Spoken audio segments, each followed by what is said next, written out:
on this episode of Indiana Education Insight. I work with an advisory board of principals there's one designated for each of the IASP districts throughout the state. At least one. I have more than that because I never let them go. Once they are on the committee, they're mine forever.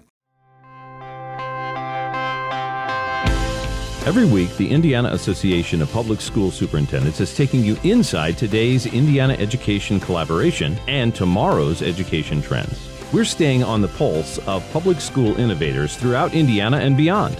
Join our conversation and contribute to our upcoming topics at iapssin.org/podcast. Here's your host, Dr. J.T. Koopman.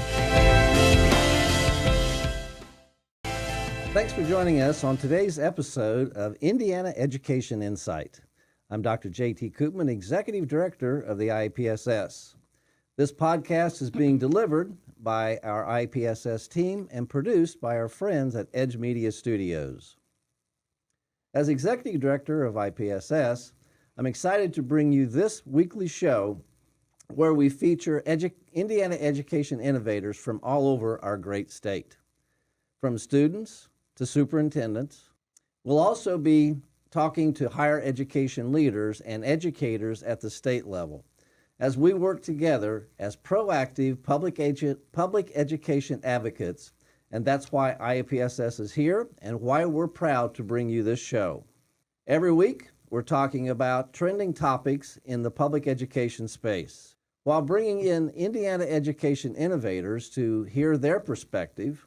As with any organization, it takes great leadership to be successful, and that is one of the main missions of IAPSS. Developing great school district leaders. It is always great to have experienced and passionate educators joining the show. So let's get started with today's program. Topics and trends in Indiana education. Today's guest is Mrs. Susan Miles, officer of the Riley Kids Caring and Sharing Program. She has made several presentations as well as numerous public speaking engagements. So she has been instrumental in shaping the conversation about Indiana public schools and has the ability to look at education from various lenses. That's one of the reasons why she's on today's program, and it's very important to us to learn about what she has to say about the assets in public education. And so let's get started with how she views issues in Indiana public schools. It is my pleasure to welcome Mrs. Miles, and we're thrilled to have you on today's podcast. Thank you very much. So if you would please tell us a little bit about your background and your various roles and how you became involved with Riley Children's Foundation. Well, I would like to consider myself a positive outcome of an Indiana public school. I graduated from a high school in Fort Wayne Community School System. Okay. And then went to Valparaiso University, a private institution, but still an Indiana school. And a good one? And a very good one, yes. Studied journalism and public relations there. Okay. And through my experience with the scouting program my entire life, really was very interested in kids, most certainly, and service learning and giving back and philanthropy. That's always been very important to me and something I'm passionate about. So I was delighted when I had my three girls and being involved in their school careers to be again involved in scouts and schools, and somehow evolved our way down to Indianapolis and got involved with the Riley Children's Foundation. Just a wonderful place that supports the Riley Hospital for Children. And then one of my three girls became a Riley kid. Oh. And so it means something very different for me. So that's been quite a journey for us, but that has brought me to working with the schools for the past 12 or so years, which I just love. Well, you're a well-known entity among our public school friends, and certainly we can't thank you enough for the work that you do at Riley Children's Hospital. So can you explain what the Kids Caring and Sharing program is all about? Yes, actually, Kids Caring and Sharing came from the schools. It was developed back in 1985 by a principal at Newcastle Elementary School, O.C. Moore. It was his program, his concept. He really thought it was important to introduce something more than just reading, writing, and arithmetic, and really develop the character within kids. And so added that philanthropic portion and recognized that within his community, Riley Hospital really affected a lot of families. So it started in just his school in 1985, and by 87, he took that corporation wide, and it continued to grow and took it to several of his friends at the I don't even remember the name of all the associations at that time, but ultimately they've all come together into the Indiana Association of School Principals. And that association with the Riley Children's Foundation is the named program Kids Caring and Sharing. So we are supporting Riley Hospital. Kids in Indiana schools have been played a very important role in Riley Hospital since its inception over 94 years ago. They raised $17,000 as part of the $1.5 million campaign to even build the hospital. So they've been engaged for a very long time. I had no idea. Yeah, it's pretty amazing. I really did not. I happened to be a principal at in that period of time in '85, and I remember our school getting involved with that program early on. So it was about 1987 or so when our school became involved with that. So it's a tremendous program. Our students certainly benefit and get a lot of joy out of raising money for the Riley Foundation. So it's a tremendous program and certainly well known. And I can't imagine how it's evolved over that period of time and the amount of money that's raised over the course of time. I sure Kids, you know. I do. They have very generous hearts. So we have lots of pennies. My car has been laden down with pennies in the past. We'd like to keep that to checks at this point. But yes, they have raised over $16 million in the course of their support of the hospital. Just last year, we had about 600 schools engaged in doing something fun for Riley, and that equated to $2.6 million just from K through 12 schools. So absolutely amazing. The kids are on fire and they are fearless fundraisers. They have huge hearts and they want to do something to give back for that classmate that might be missing. It really does empower them to play a role. So it's been wonderful. If you could tell us a little bit about the funds Dr. JT's closing comments. used for it at Riley. Well, the Kids Caring and Sharing program has supported a lot of things throughout the years. I know that they sponsored one of our mobile intensive care units that was dedicated to neonatal intensive care. That was many years ago. They've supported family programs, clinical programs. We're currently in the middle of a campaign through the 2019-2020 school year, and that will be the end of a 5-year alliance with research at Riley. I work with an advisory board of principals who there's one designated for each of the IASP districts throughout the state, at least one. I have more than that because I never let them go. Once they are on the committee, they're mine forever until they retire, and then I have other plans for them. But we do work very closely to get everybody involved, and they listen to the leadership from the hospital as in terms of what was the most, what was their greatest priority, and that is research. Because without that, we can't make a change. We can't find those cures for cancer, things that are affecting kids and keeping them, absent from school. So we're working very hard for that, and they've made an incredible contribution. Talk about return on investment. Every dollar that is raised by a school comes back to Riley as at least $12 from the National Institute of Health in grant funding. They make our researchers that competitive. So maybe having a difficult time, Riley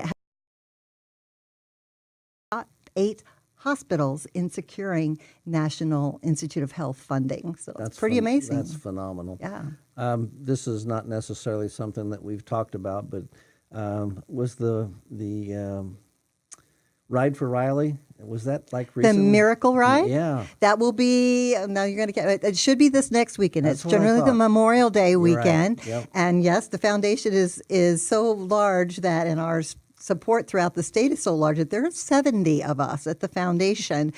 So that is not in my direct jurisdiction, but, any of those superintendents out there who are motorcycle we love for them to get involved, and they could certainly find more information on the internet about that. But yes, that has grown incredibly. Yeah, it has. Yeah. This is their 25th year, their 25th anniversary. It's amazing. A very big year. Amazing. My office is in downtown Indianapolis, and I believe that ride started at the State House a couple of years ago. I think when Governor Daniels maybe was there.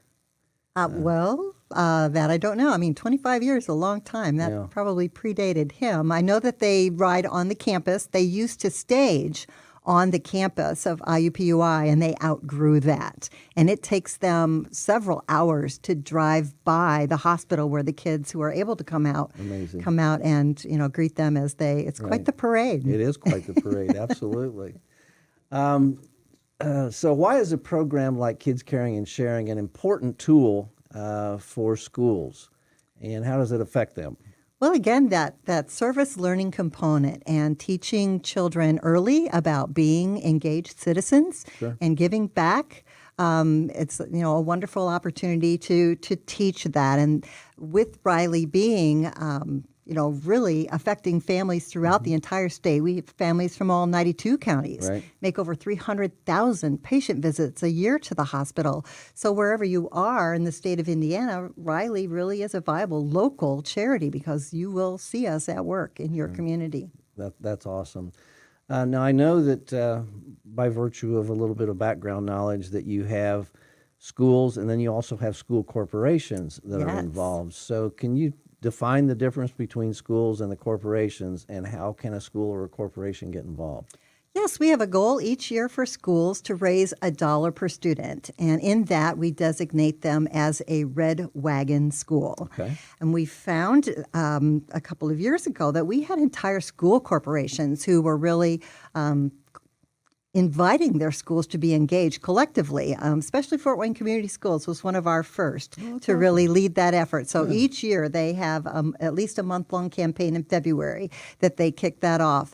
And we've had several other corporations follow suit, Vigo County, Warsaw County. They highlight one or two charities, of which Riley is always one, and their superintendents encourage them to raise funds and to strive for that $1 per student. If every school engages at that $1 per student level, then we recognize a school corporation as a red wagon corporation. So that's pretty tough to make. We have about 20 of those. We've come to 20, and it's been about 5 or 6 years that we've been recognizing corporations.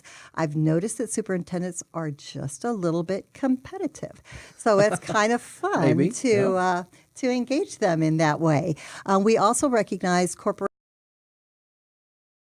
engage in fundraising for Riley, but they have one school that does such a phenomenal job that they raise more money than would be $1 per student for the entire corporation. So we recognize them as a Riley corporation, or those that maybe the schools don't reach that $1 per student level, but every school is engaged. So they also are a Riley corporation. Are there any suggestions that you can make to our principals and superintendents that may be listening about how they can lead by an example?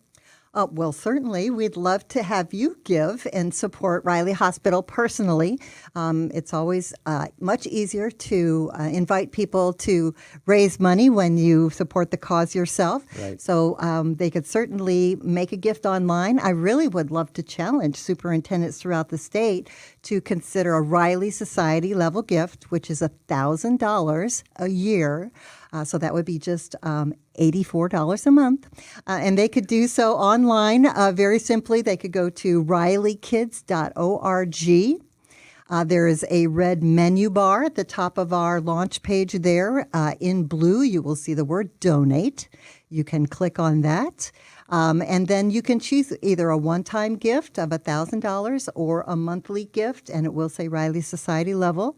And then you would just choose other because it will offer different programs. Make sure you choose other and then type in the small box below that KCS. And in that way, I can attribute the superintendent's gift specifically to their school corporation. Okay. So that's certainly one way to give. And then just inviting those schools, making principals aware of that. I know that there's a lot of mobility in leadership in schools. And so making sure that they know that that is okay.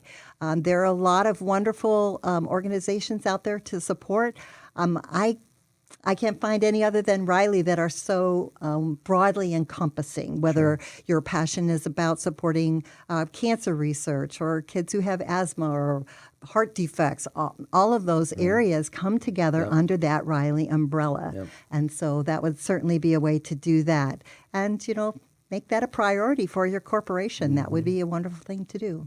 Well, again, just for our listeners and viewers, I want them to know how, they can hear the passion in your voice, certainly, but you actually took the time to come to some of our district meetings and pass out these awards to the districts that were represented.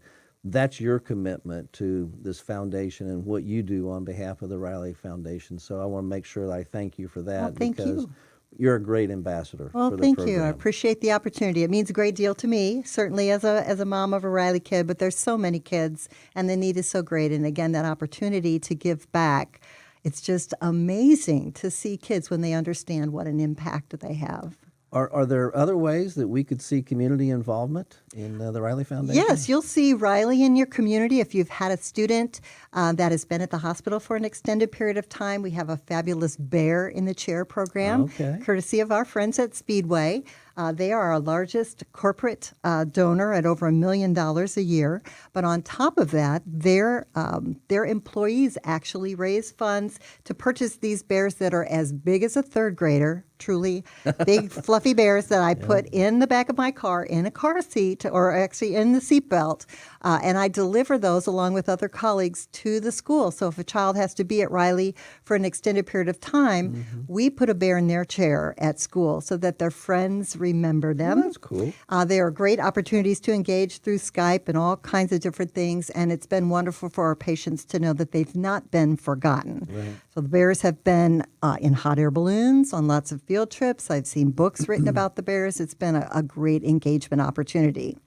Additionally, we have a Riley Champion program, and these are Riley kids between the ages of 8 and 18 who serve as ambassadors for the hospital throughout the year. They help collect checks. They help spread the message about Riley through their communities and their regions. Right now, we are accepting nominations for those Riley Champions. So if you know of someone within your school corporation who it doesn't have to be in support of Riley, but they have found a way to work through their medical challenges and give back in some way. And that looks like a lot of different things. So we are accepting nominations until June 15, and then we will be selecting the champions. There will be 8 representing school corporations from all throughout the state, and they just do an amazing job of sharing that Riley story.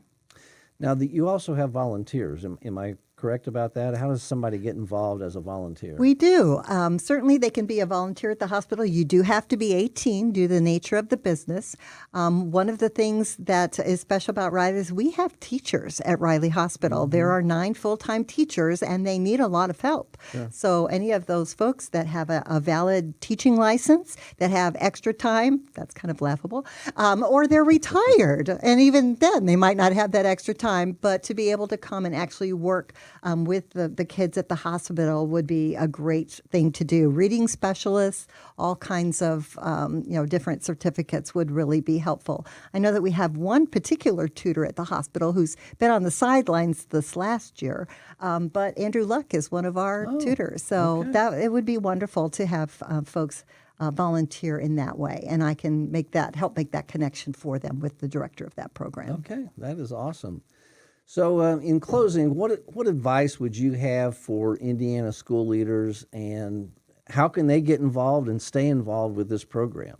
Well, they can certainly get a hold of me. I'm happy to come talk to your principals in leadership meetings or student council. Sure. Any of the representatives, I'm happy to speak with your school leaders or the students and just kind of brainstorm what fits best for that community and how can we shape their passion for philanthropy and support of the kids at Riley Hospital. You know, you're probably aware of this, but we're kind of revamping the diploma track here in Indiana, and part of that diploma track is community-based services. Wonderful. So I'm not sure you were aware of that, but I would love to see our students get involved in this on a community-wide basis That would be wonderful. to support Riley. So I've filled out a few service forms in my I would in the imagine past, you have. and I wouldn't mind. I'm happy to keep them on file for whatever school that would be, and work with the students. I would love that. Okay.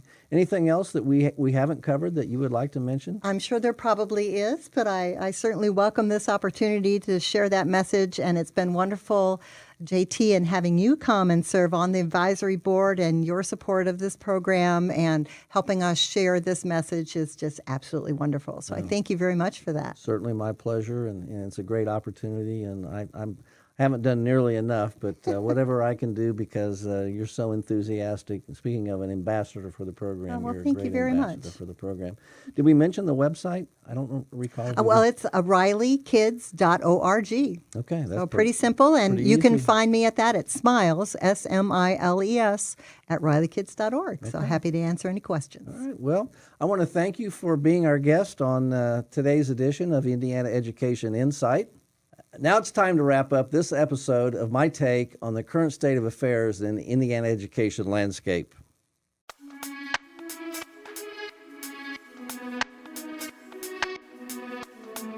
There are many factors that go into preparing our students to become lifelong learners and contributors in the 21st century.